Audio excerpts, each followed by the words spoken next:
नमस्कार। आकाशवाणी जयपुर अजमेर से प्रस्तुत हैं प्रादेशिक समाचार।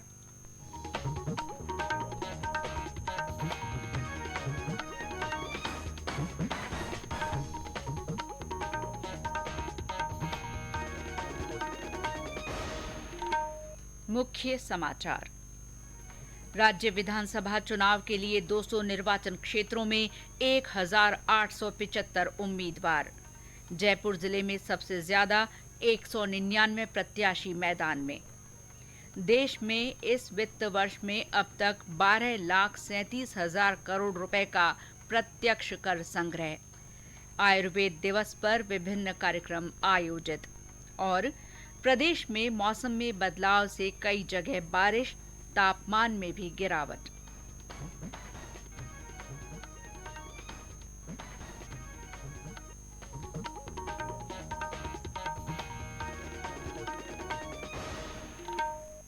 समाचारों के साथ मैं शीला चावला। और अब समाचार विस्तार से।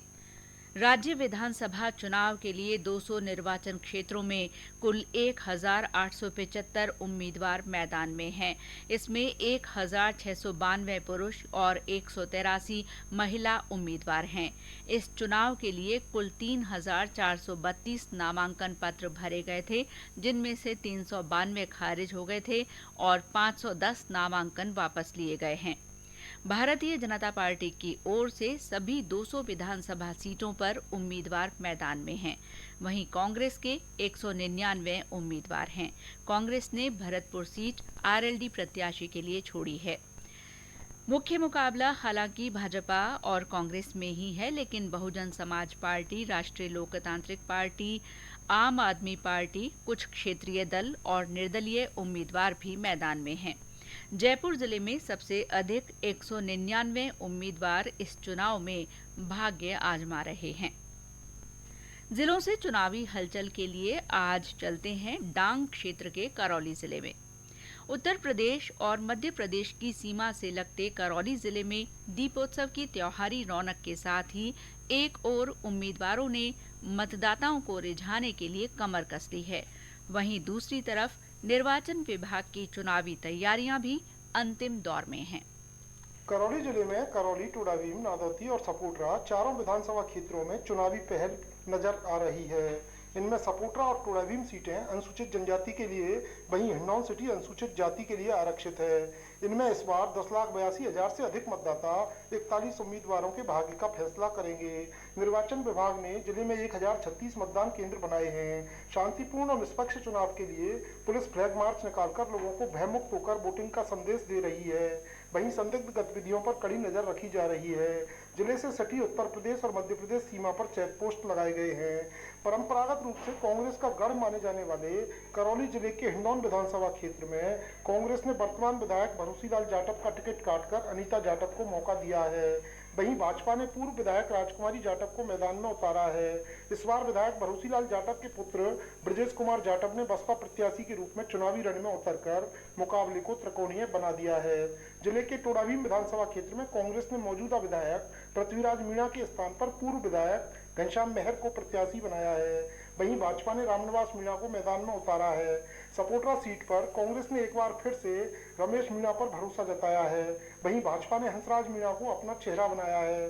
बसपा उम्मीदवार कल्लू मीणा भी क्षेत्र में लगातार सक्रियता के साथ चुनाव में किस्मत आजमा रहे हैं। करौली सीट पर भाजपा के दर्शन सिंह का मुकाबला कांग्रेस के वर्तमान विधायक लाखन सिंह से है। वहीं बसपा प्रत्याशी रविंद्र मीणा सहित निर्दलीय उम्मीदवार जीत के गणित को प्रभावित कर सकते हैं। जिले में रोजगार और विकास के मुद्दे प्रभावी हैं। इसके अलावा मतदाताओं के ध्रुवीकरण पर जाति सहित अन्य कारण भी असर डाल सकते हैं। हालांकि मतदाता अपना विश्वास जताते हुए किस पर जीत का सेहरा बांधते हैं, ये तो 3 दिसंबर को ही पता चलेगा। बाकी बिहारी शर्मा, आकाशवाणी समाचार, करौली। विधानसभा चुनावों में 100% मतदान कराने के लिए राज्य निर्वाचन विभाग द्वारा विभिन्न गतिविधियों का आयोजन किया जा रहा है। इसके तहत मतदाताओं को अधिक से अधिक संख्या में मतदान के लिए प्रेरित करने के उद्देश्य से विभिन्न क्षेत्रों में उल्लेखनीय कार्य करने वाली मशहूर हस्तियों को स्टेट इलेक्शन आइकॉन के रूप में नियुक्त किया गया है। इसी कड़ी में घुड़सवारी में एशियाई खेलों की स्वर्ण पदक विजेता दिव्य कृति सिंह को स्टेट इलेक्शन आइकॉन नियुक्त करने के प्रस्ताव का निर्वाचन आयोग ने अनुमोदन कर दिया है। जयपुर की दिव्य कृति ने हाल ही में चीन में आयोजित 19वें एशियाई खेलों में घुड़सवारी के टीम इवेंट में भारत के लिए स्वर्ण पदक जीता था। इस बीच प्रदेश के जिलों में मतदाता जागरूकता के लिए आज भी विभिन्न कार्यक्रम हुए। जालौर, भीनमाल, सांचौर और रानीवाड़ा में मोटरसाइकिल रैली के जरिए मतदाताओं को मतदान का संदेश दिया गया। डूंगरपुर में स्काउट गाइड की ओर से जागरूकता रैली निकाली गई। भरतपुर में स्काउट गाइड ने सार्वजनिक स्थानों पर जागरूकता पोस्टर लगाए तथा लोकतंत्र की मजबूती के लिए मतदान जरूर करें का संदेश दिया गया। इसके अलावा डीग में जागो जनमत अभियान के तहत छात्राओं ने रंगोली बनाकर मतदान का आह्वान किया। टोंक में जिला प्रशासन और बनास कलाकार समूह की ओर से मतदाता जागरूकता पेंटिंग प्रदर्शनी का आयोजन किया गया। इसके साथ ही मतदाता जागरूकता प्रदर्शनी भी लगाई गई। विधानसभा चुनाव के मद्देनजर और लोकतंत्र का उत्सव मनाने के लिए आकाशवाणी समाचार जयपुर की ओर से मतदाता जागरूकता के लिए संदेश श्रृंखला चलाई जा रही है। इसमें श्रोता अपना संदेश भेजकर आम जन को वोट डालने के लिए प्रोत्साहित कर सकते हैं। आज का संदेश जोधपुर जिले की श्रोता ने भेजा है। मैं शंकरलाल गोयल जोधपुर से। इस महीने की 25 तारीख को होने वाले विधानसभा के चुनाव में हम सबको यह शपथ लेनी होगी कि परिवार के जितने भी सदस्य हैं जिन्हें वोट देने का अधिकार है वो वोट देने अवश्य जाएंगे। देश के विकास में अपना वोट सोच समझकर उसी व्यक्ति को दें जिन्हें देखकर आपको लगता है कि आगामी 5 साल ये हमारे शहर, हमारे राज्य और देश को एक विकसित राष्ट्र बनाने में अपनी अहम भूमिका निभाएंगे। हमारे अन्य श्रोता भी अपने संदेश रिकॉर्ड कर या टाइप कर हमारे व्हाट्सएप नंबर 9414052368 पर भेज सकते हैं। देश में इस वित्त वर्ष में अब तक 12,37,000 करोड़ रुपए के प्रत्यक्ष कर का संग्रह हुआ है। ये पिछले वित्त वर्ष की तुलना में 17.59% अधिक है। इस महीने की 9 तारीख तक प्रत्यक्ष कर संग्रह के अस्थायी आंकड़ों के अनुसार व्यक्तिगत आयकर संग्रह में 31.77%, जबकि कॉरपोरेट कर संग्रह में 12.48% की बढ़ोतरी हुई है। वित्त मंत्रालय के अनुसार अब तक 1,77,000 करोड़ रुपए का रिफंड जारी किया जा चुका है। ये समाचार आकाशवाणी जयपुर अजमेर से प्रसारित किए जा रहे हैं।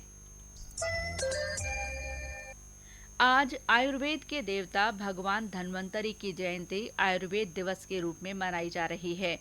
इस अवसर पर राष्ट्रीय समारोह हरियाणा के पंचकुला में आयोजित किया गया। आयुष मंत्रालय द्वारा 8वां राष्ट्रीय आयुर्वेद दिवस स्वास्थ्य के लिए आयुर्वेद थीम पर मनाया जा रहा है। आयुर्वेद दिवस के अवसर पर प्रधानमंत्री नरेंद्र मोदी ने कहा है कि ये उन नव प्रवर्तकों और चिकित्सकों को सलाम करने का मौका है जो प्राचीन ज्ञान को आधुनिकता के साथ जोड़ रहे हैं और आयुर्वेद को विश्व स्तर पर नई ऊंचाइयों पर ले जा रहे हैं। एक सोशल मीडिया पोस्ट में उन्होंने कहा कि आयुर्वेद का समर्थन करना वोकल फॉर लोकल होने का एक जीवंत उदाहरण है। आयुर्वेद दिवस पर राज्य स्तरीय कार्यक्रम जयपुर में हरिश्चंद्र माथुर लोक प्रशासन संस्थान में आयोजित किया गया। जयपुर में केंद्रीय स्वास्थ्य मंत्रालय के अधीन महाराव शेखाजी क्षेत्रीय आयुर्वेद अनुसंधान संस्थान में 8वें आयुर्वेद दिवस और धन्वंतरी त्रयोदशी के अवसर पर धन्वंतरी पूजन और हवन का आयोजन किया गया। संस्थान के प्रभारी डॉक्टर BR मीणा ने बताया कि आज जयपुर जिले के 313 आयुष हेल्थ और वेलनेस सेंटर्स पर आम जन के लिए निःशुल्क चिकित्सा शिविर लगाए गए। राष्ट्रीय आयुर्वेद संस्थान में भी धन्वंतरी जयंती और राष्ट्रीय आयुर्वेद दिवस मनाया गया। संस्थान द्वारा राष्ट्रीय आयुर्वेद दिवस के उपलक्ष्य में पिछले 1 महीने से विभिन्न स्थानों पर आयुर्वेद चिकित्सा शिविर लगाए जा रहे हैं।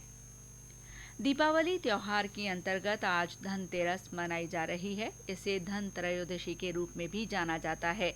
इसे नई खरीद, विशेषकर नए बर्तन या सोने चांदी की खरीद के लिए अत्यंत शुभ अवसर माना जाता है। प्रधानमंत्री नरेंद्र मोदी ने लोगों को धनतेरस की शुभकामनाएं दी हैं। एक सोशल मीडिया पोस्ट में श्री मोदी ने कहा कि धनतेरस का पर्व स्वास्थ्य, खुशहाली और समृद्धि का प्रतीक है। उन्होंने भगवान धन्वंतरि की कृपा से सबके लिए सुख, स्वास्थ्य और समृद्धि की कामना की। प्रदेश में भी धनतेरस के साथ दीपोत्सव की शुरुआत हो गई है। जयपुर और अन्य शहरों, कस्बों में बाजारों में रोशनी की सजावट और अन्य विशेष तैयारियां की गई हैं। सवाई माधोपुर में धनतेरस पर बर्तन, ज्वेलरी के अलावा दोपहिया, चौपहिया वाहन, कपड़े, इलेक्ट्रॉनिक उत्पाद सहित अन्य दुकानों पर भी खरीदारों की विशेष भीड़ देखी जा रही है। भीलवाड़ा में राजेंद्र मार्ग स्कूल ग्राउंड में पटाखों का बाजार सजा हुआ है, जहां जिले भर के लोग खरीदारी कर रहे हैं। बूंदी में भी बाजार सजे हुए हैं। उदयपुर में अन्य खरीदारों के साथ पर्यटक भी बाजारों में रौनक बढ़ा रहे हैं। उधर सवाई माधोपुर के रणथंभौर में भी पर्यटकों की गहमा गहमी बनी हुई है। राष्ट्रीय उद्यान के अलावा रणथंभौर दुर्ग और पाली घाट स्थित चंबल घड़ियाल सेंचुरी भी पर्यटकों से गुलजार है। दीपावली का अवकाश शुरू होने के साथ ही रणथंभौर में एक बार फिर देशी विदेशी सैलानियों की चहल पहल बढ़ गई है। राष्ट्रीय उद्यान में भ्रमण करने के लिए सभी 10 जोन में एडवांस बुकिंग फुल चल रही है। वहीं छोटे बड़े होटल, रेस्टोरेंट और ढाबों सहित पूरे रणथंभौर रोड पर पर्यटकों की रौनक से गुलजार है। राष्ट्रीय उद्यान में भ्रमण करने से वंचित रहे पर्यटकों के चलते रणथंभौर दुर्ग, त्रिनेत्र गणेश मंदिर और पाली घाट स्थित चंबल घड़ियाल सेंचुरी में भी पर्यटकों की चहल पहल बढ़ गई है। पर्यटकों की विशेष आवक के मद्देनजर होटलों में विशेष साज सज्जा की गई है। वहीं पर्यटकों के मनोरंजन के लिए भी विशेष बंदोबस्त किए गए हैं। सतीश वर्मा, आकाशवाणी समाचार, सवाई माधोपुर। और अब मौसम। प्रदेश में मौसम में बदलाव से कई जगह बारिश हुई है, साथ ही कई स्थानों पर तापमान में गिरावट हुई है। मौसम विभाग की रिपोर्ट के अनुसार जयपुर, दौसा, बीकानेर, चूरू, श्रीगंगानगर और बाड़मेर जिलों में कहीं कहीं हल्की बरसात हुई है। इस कारण इन स्थानों पर तापमान में 3.5 डिग्री सेल्सियस तक की गिरावट आई है। टोंक में आज दिन भर बादल छाए रहे। झुंझुनू में सुबह भी बारिश हुई है, इस कारण ठंड बढ़ गई है। इस बरसात से रबी की फसलों को फायदा होने का अनुमान है। इस बीच मौसम विभाग ने आज जयपुर, सीकर, दौसा, अलवर, भरतपुर, धौलपुर, टोंक और बूंदी जिलों में कहीं कहीं हल्की से मध्यम बारिश की संभावना जताई है। और अंत में मुख्य समाचार एक बार फिर। राज्य विधानसभा चुनाव के लिए 200 निर्वाचन क्षेत्रों में 1875 उम्मीदवार मैदान में हैं। जयपुर जिले में सबसे ज्यादा 199 प्रत्याशी चुनाव लड़ रहे हैं। देश में इस वित्त वर्ष में अब तक 12,37,000 करोड़ रुपए का प्रत्यक्ष कर संग्रह हुआ है। आयुर्वेद दिवस पर आज विभिन्न कार्यक्रम आयोजित किए गए। और प्रदेश में मौसम में बदलाव से कई जगह बारिश हुई है, इससे तापमान में भी गिरावट आई है।